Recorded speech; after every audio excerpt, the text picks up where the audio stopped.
আমি একটা ঘটনা তো আমার একবারে সারা দুনিয়ায় ফসর হয়ে গেছে। যেখানে যাই, হুজুর আপনার ওই দোয়াটা মুখস্থ করছি, কি কয় যে সূরা আনআমের 17 নম্বর আয়াত। এটা সারা দুনিয়ায় কেমন যেন মানে এটাই বেশি প্রচার হয়ে গেছে।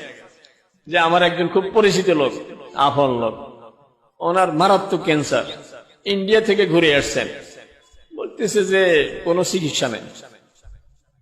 আমি পরে ফোন দিলাম ওনাকে, বললাম যে কি অবস্থা, কাজে আলহামদুলিল্লাহ ভালো আছে।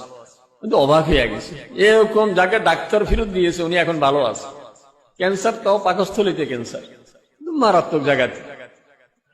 বলে ভালো আছে কিভাবে, কয় যে সূরা আনআমের 17 নম্বর আয়াত, ওয়াইয়ামসাসকাল্লাহু বিদুররিন ফালা কাশিফা লাহু ইল্লা হু। যদি কোনো বিপদে পড়ো তো বিপদ থেকে আল্লাহ ছাড়া কেউ উদ্ধার করতে পারবে। আর ওয়াইয়ামসাসকা বিখাইরিন ফালা ফাহুয়া আলা কুল্লি শাইইন কাদির।